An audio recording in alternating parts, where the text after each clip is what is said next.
everyone, Dan here from the Next Issue Podcast. On today's video, we'll be doing a review for Daredevil Born Again, Episode 3, The Hollow of His Hand. This is the latest episode in the Daredevil Born Again series, and it was very, very good. I think that this episode really cements the shift in tone that the series is taking.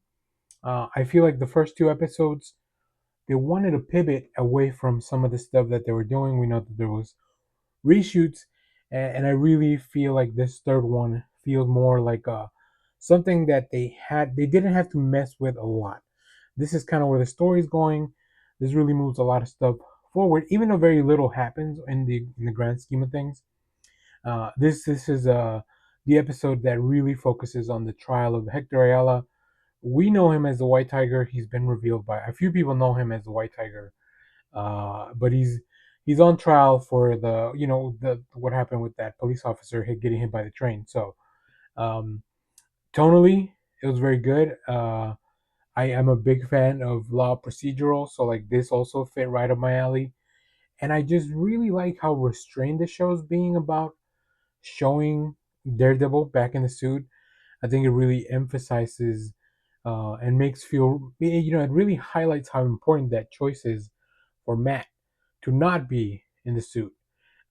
So yeah, great. It's got a great tone, great atmosphere, really fantastic. Just the soundtrack or the musical score behind this. It feels like it's just very different variations of the Daredevil theme that we're used to hearing, and I just really love how they work all those little motifs into the episode. I think it makes you feel like this you're watching Daredevil, but also like there's layers on top of that. Great performances. I do want to highlight Camar de los Reyes, who portrays Hector Ayala. He unfortunately passed in December of 2023, but he delivers just a great performance uh, in this episode. So very much to be commended. So, all right, let's get into it. I'm gonna get into spoilers. If you haven't seen the episode, I'm gonna touch on some of the stronger beats that I thought happened in this one. So, we begin, like I mentioned, the trial of Hector Ayala. Matt's getting ready. The defense is getting ready, getting all the pieces in place. We spent a lot of time in the courtroom in this one, so I know the original plan for this was to be more of a court procedural, and I like if it was gonna be on this caliber, on this level, like maybe Matt defending a bunch of vigilantes or some taking on the system that way. I think it would have been really fun as well. We also catch up with Vanessa and the Kingpin having breakfast and talking about the lack of control. We saw earlier that a truck was hijacked and two people were killed. This is all because the Kingpin, as Vanessa and himself have stepped back from controlling the gang warfare and everything that's going on in the criminal underworld. People are getting like everyone's kind of going into try to get their own piece, and of course that just not gonna work.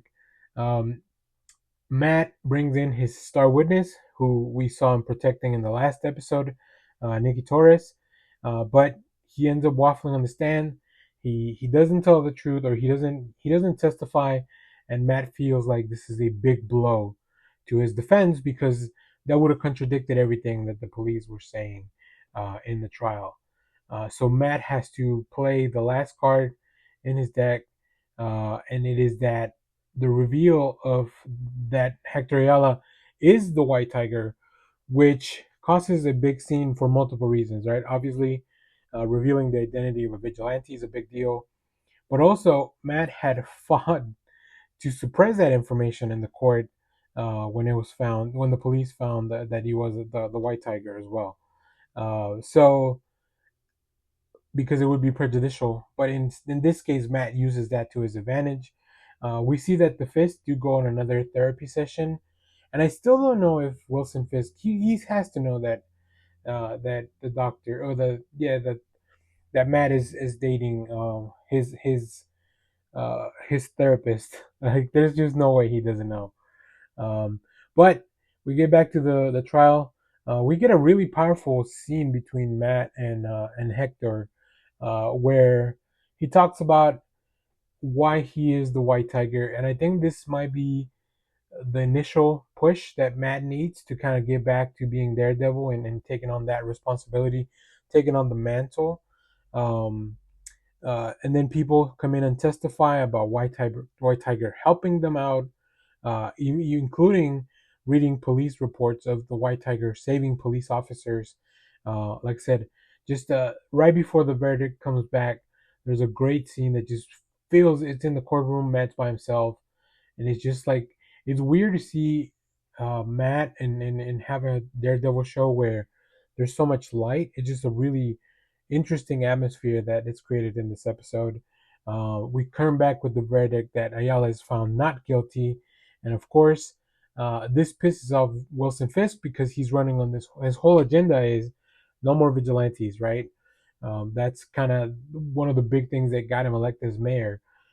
So to close out the episode, we see the White Tiger, who's getting ready to go on patrol, uh, while we hear Wilson Fisk talk to BB about why why this is an injustice, and he's taking the opposite stance of like, vigilantes should not be out on the street. So we do see that somebody comes up to White Tiger, shoots him, kills him, and it is revealed that it's somebody with wearing a Punisher logo. Now, I don't think this is actually the Punisher, but I think this is the incident that will cause Matt to go looking for Frank Castle.